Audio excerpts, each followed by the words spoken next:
మనం తిరుమల లడ్డు విషయంలో రోజు రోజుకి రాజకీయ పరంగా కూడా అంటే రాజకీయం అవుతుంది. తర్వాత దానికి సంబంధించిన దోషులను శిక్షించాలని చెప్పేసి కూడా పెద్ద ఎత్తున ఉద్యమాలు జరుగుతున్నాయి. అలాగే దీంట్లో కేంద్ర ప్రభుత్వం కూడా ఇన్వాల్వ్‌మెంట్ కావడం అనేది జరిగింది. సో, ఇదే అంశం పైన ప్రకాష్ రాజ్‌కి పవన్ కళ్యాణ్ స్ట్రాంగ్ కౌంటర్ ఇచ్చినట్టు కూడా తెలుస్తుంది.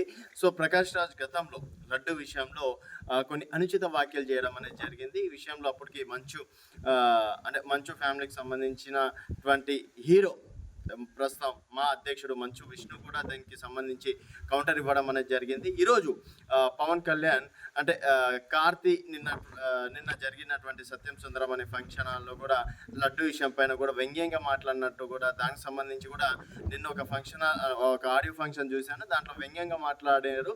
సో, దయచేసి లడ్డు విషయంలో కావచ్చు, సనాతన ధర్మం విషయంలో మాత్రం ఎవరైనా నోరు జారితే మాత్రం ఇక పైన ఊరుకునేది లేదని చెప్పేసి కూడా స్ట్రాంగ్ కౌంటర్ ఇచ్చినట్టు కూడా తెలుస్తుంది. సో, ప్రకాష్ రాజ్ ఇప్పటికీ ఎన్నోసార్లు సనాతన ధర్మం పైన, హిందూ ధర్మం పైన అనుచిత వ్యాఖ్యలు చేశారు. సో, ఇక పైన సనాతన ధర్మం పైన కావచ్చు, హిందూ ధర్మం పైన కావచ్చు, ఎవరైతే అనుచిత వ్యాఖ్యలు చేశారో డెఫినెట్గా వారి పైన చర్యలు తీసుకుంటామని చెప్పేసి కూడా చెప్పారు. సో, ప్రకాష్ రాజ్ ఉద్దేశించి ఎంతవరకు మర్యాద ఇవ్వాలో అంతవరకు మర్యాద ఇస్తాను, మీరంటే నాకు ఎంతో గౌరవం, అసలు మా విషయంలో మా ఇష్యూలో మీకేంటి పని అన్నట్టు కూడా కూరలో కరివేపాకు లాగా తీసి పడేయడం అనేది కూడా జరిగింది ఒక రకంగా ప్రకాష్ రాజ్ ఇప్పటి నుంచి అయినా సరే తన ఓంకార బుద్ధిని మార్చుకొని, ఎందుకంటే ఇతర మతస్థుల పైన ఏమైనా మాత్రం అస్సలు నోరు తెరవడు. అదే హిందూ మతం పైన మాత్రం చిన్న ఇష్యూ అయినా మాత్రం ప్రపంచం అల్లకల్లోలమైనట్టు కూడా రియాక్ట్ అవుతుంటారు. సో, నాస్తికత్వం ఎంతవరకు ఉండాలి? సో, అందరి మతాలనే విమర్శించినప్పుడు అందరి మతాలను విమర్శించు, అలాగే ఏ మతం జోలికి వెళ్ళినప్పుడు కాము కూర్చోవడం బెటరు, అంతేగాని హిందువుల పైన పడి ఏడవడం ఎంతవరకు కరెక్ట్? సో, మొత్తానికైతే ప్రకాష్ రాజ్కి మాత్రం దిమ్మ తిరిగే ఆన్సర్ ఇచ్చారని చెప్పేసి కూడా చెప్పుకోవచ్చు. మరి దానికి రీకౌంట్గా ప్రకాష్ రాజ్ ఏం ట్వీట్ చేస్తారు అనేది వేచి చూడాల్సిన విషయం. సో, నిన్న సనాతన ధర్మం గురించి కూడా డిప్యూటీ సీఎం పవన్ కళ్యాణ్ గారు చాలా బాగా చెప్పారు.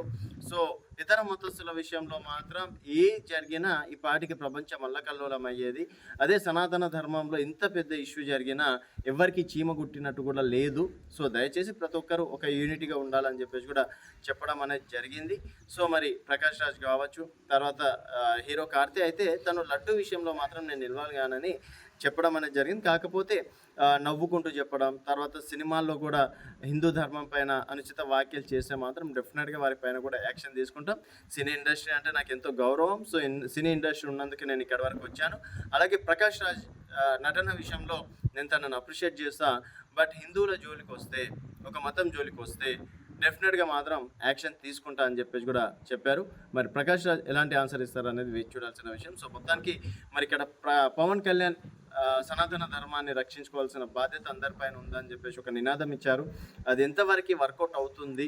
సో, తను చేసినటువంటి వ్యాఖ్యల్ని మీరు ఏ విధంగా చూస్తున్నారు అనేది మీ అభిప్రాయాల కింద కామెంట్ రూపంలో తెలియజేయండి. చూస్తూనే ఉండండి తెలంగాణ వెలుగు.